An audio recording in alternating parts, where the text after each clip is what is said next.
প্রশ্ন করুন। না চলো। আসসালামু আলাইকুম ওয়া রাহমাতুল্লাহি ওয়া বারাকাতুহু।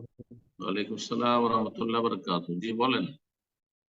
সম্মানিত শায়েখ, আমার একটা প্রশ্ন ছিল যে কোথা থেকে বলছেন? প্রশ্নটা হচ্ছে, শায়েখ আমি কোথা থেকে মুর্শিদাবাদ থেকে আমিন শেখ বলছিলাম। বলেন। শায়েখ আমার প্রশ্ন হচ্ছে, আমাদের কিছু সয়াকিদার ভাই আছে, তারা ফেসবুক আইডি খোলে, তাদের নামের শেষে সালাফি নাম যোগ করে, যেমন হাসিবুল সালাফি, তারপরে সামাদ সালাফি, বাবর আলী সালাফি, এরকম করে কিছু কিছু আশরফ সালাফি, সালাফি যোগ করে। এরকম সালাফি তারা কিন্তু আলেম নয়।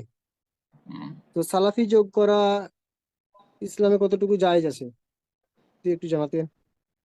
ফেসবুক আইডিতে যারা আলেম নয়, যদি আলেম বেনারস থেকে ফারেক হয় জামিয়া সালাফিয়া অথবা আহমদিয়া সালাফিয়া দরভঙ্গা থেকে ফারেক হয়, বা যে কোনো মাদ্রাসার নাম যেখানকার নাম জামিয়া সালাফিয়া বা মাদ্রাসা সালাফিয়া সেখান থেকে ফারেক হয় আর সালাফি বলে, তাহলে তো ঠিক আছে, সবাই বুঝছে যে উনি একজন আলেম আর জামিয়া সালাফিয়া থেকে বা আহমদিয়া সালাফিয়া থেকে অমুক সালাফ মাদ্রাসা থেকে ফারেক হয়েছেন, সেই জন্য সালাফি।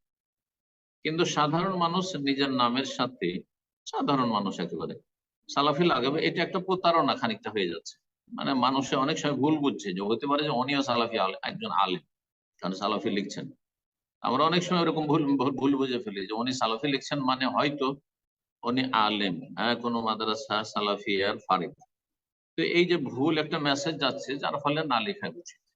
তবে প্রয়োজনে যদি কোনো জায়গায় আপনাকে জিজ্ঞাসা করা হয়, অমুসলিম জিজ্ঞাসা করে যে আপনি কি মুসলিম, আপনি কে, আপনি কি, আপনার ধর্ম কি, বলে আমি মুসলিম, আমার নাম দিন ইসলাম, আমি মুসলিম।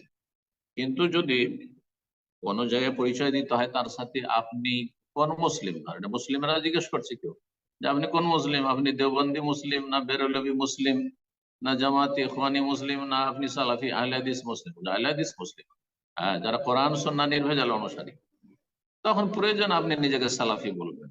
আর আপনি ফেসবুক আইডিতে সালাফি লিখে রাখবেন, অথচ আপনি কোনো মাদ্রাসা ফারিক সালাফি টাইটেল ধারিও না। এটা না করা উচিত। আমি ওই ভাইদেরকে নসিহা করবো যে এরকম না লিখাই উচিত। জাযাকুমুল্লাহ খাইর। বারাকাল্লাহু ফিক। আকীদা আমলে সালাফি হন, আখলাক চরিত্রে সালাফি হন, এটাই যথেষ্ট।